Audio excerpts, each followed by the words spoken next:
Hey everybody, it's Sarah from the Style Blog, and today I'm so excited to be doing a self-tanner showdown. This is a drugstore version, so I'm hoping we find the most affordable, perfect self-tanner. I'm so excited. Today I'm comparing the L'Oreal and the Jergens mousses. I'm going to apply one to one side of my body and the other one to the other side of my body, sleep in them, and then come back and show you the bronze results in the morning. I'm so excited. Let's go. Okay, so first let's talk a little bit about these formulas. This first one is the L'Oreal Purist Sublime Bronze Self-Tanning Water Mousse in the shade Medium. So this formula actually goes on clear, which is so strange. And it's very thin consistency. It absorbs almost immediately. You can see that mousse just kind of fading away there. It smells wonderful. It smells like a tropical beach vacation, like you're sipping a pina colada and watching the waves on the ocean. It smells amazing. It doesn't smell to me like self-tanner at all, which I can't even really believe. So the cons with it going on clear are that you can't really see where it's going, but it's also a very, very thin consistency. So I feel like I get it everywhere when I put it on. I don't feel like I'm missing any spots. So it's kind of a pro-con there. So this does say that it develops in 4 to 8 hours, which is kind of a long time frame. That's why I'm just going to sleep in it, because I'm going to let it develop for the full 8 hours so we can see the full effect. And lastly, let's go over price. So this L'Oreal is $11.99 for 5 ounces, which equates to about $2.40 an ounce, which is a very good price for a self-tanner, so I'm hoping that it works perfectly for us. Next, let's talk Jergens. So this is the Jergens Natural Glow Instant Sun Sunless Tanning Mousse. This is in color Deep Bronze. They also have a light bronze.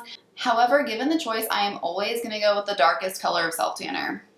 So this does say flawless natural looking color instantly, so they kind of advertise this as an instant color, but also it develops into a longer lasting tan as well. They do say that it dries in 60 seconds. However, I was tacky the entire time I was wearing it, like sticky, so I couldn't really tell when it dried. And they don't make it very clear on how long you're supposed to let this develop before washing it off. They do say that you should leave it on for 4 hours before getting wet or splashing any water on it, so I'm guessing that's how long it develops. The other one says 4 to 8 hours, so I'm just going to sleep in this one too. So this formula is a little bit less watery than the L'Oreal, and it does have your color in it as well. It's like a nice light brown color. It goes on quite a bit thicker, and you can definitely tell where you're putting it, which is nice. This one does not smell bad, however, it just doesn't smell as nice as the L'Oreal, but as far as self-tanner is concerned, this one is not bad at all. Alright, and then price for this one also retails for $11.99, but this one they give you 6 ounces, so it's roughly $2 an ounce. Again, the L'Oreal is $2.40 an ounce, this one's $2 an ounce. Honestly, there's not much of a price difference. This one is a better bargain, but just barely. Alright, so let's go apply these babies and find the winner. I'm not going to apply either of these formulas to my face since I don't know if it will break me out. I'm applying these like I would any other self-tanner. I'm using a mitt and a blending brush. I also applied a very light coat of my Aveeno Daily Moisturizing Lotion all over my body before applying these self-tanners. If you want to see my entire routine from start to finish on how I apply my self-tanner flawlessly, I'll link it for you down in the description. I'm using a different mitt and blending brush for each side of my body so that I don't mix the formulas at all. I am going to apply a piece of painter's tape down my chest like I did last time. However, I'm just going to butt the two formulas right up next to each other instead of leaving a strip of my pale skin in between. Good morning!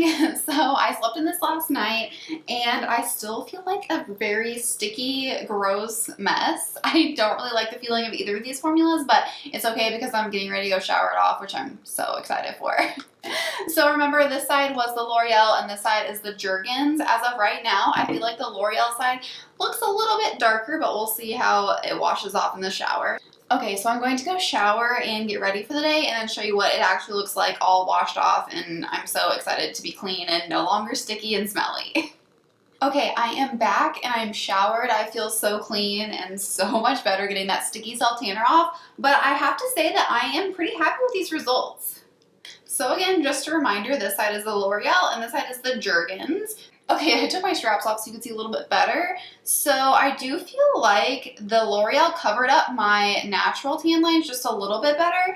Honestly, I feel like the L'Oreal might be a little bit darker, just a tiny bit, which is this arm. I do feel like maybe the color is just a tiny bit more pink than the Jergens. The Jergens is just a little bit more orange, which honestly I can't hardly tell at all. It's not like a deal breaker for me. I feel like the colors are both really, really great. So I'm amazed that both of these went on so beautifully. I have no streaks, splotches, runs, anything like that. just beautiful tan, which is awesome. I am going to show you pictures of these out in the natural sunlight as well, just so you can get a feel for their colors not in my studio lighting. So verdict time. Smell, I definitely give it to L'Oreal. It smelled amazing throughout the entire process and it still doesn't smell as strongly as the Jergens. Consistency, honestly, when I was applying it, I thought I would prefer the Jergens, but since the L'Oreal went on so flawlessly, I actually prefer that formula over the Jergens. And these are both so close in price, that wasn't really a factor for me either. If there's a problem with one of these lasting longer than the other or fading unevenly, I will come back and do an update, or I will for sure put it in the comments and description down below. So my cons with both of these, honestly, they were both very, very sticky the entire time I had them on, very uncomfortable to wear. That's kind of a given with a self-tanner, but these were especially that way. Also, I don't like that they didn't give me such a dark tan, especially since they had to develop for like 8 hours. I was kind of expecting more color, especially one called Deep Bronze. And obviously I didn't like having to wear them for so long. This was such a close self-tanner showdown. If I had to send one of these back, I would send back the Jergens because I really liked the L'Oreal. The smell was better, the consistency was better, the color payoff is a little bit better. I really liked not having the guide color, which I didn't think I would enjoy, but I actually really did. It smelled so much better throughout the entire process. The Jergens is an amazing option also. If you're worried about not having the guide color, definitely pick up the Jergens. And if you're wanting a color as soon as you put it on, I would definitely pick up the Jergens because this L'Oreal won't show up with color for about 2 hours. Even though these were great options, I still am on the hunt for the most perfect drugstore self-tanner. I am committed and I'm not going to stop until we find it. So next up, I'm going to link it for you right up here. Definitely check out my how to apply self-tanner like a pro video. I show you how I blend out my hands, my face, my ankles, my knees, my elbows, everything to get the perfect self-tan where you can't even tell you have a self-tan at all. There's no lines, no streaks, no runs, no orange, anything like that. Be sure to check that out and I can't wait to see you there. Bye guys.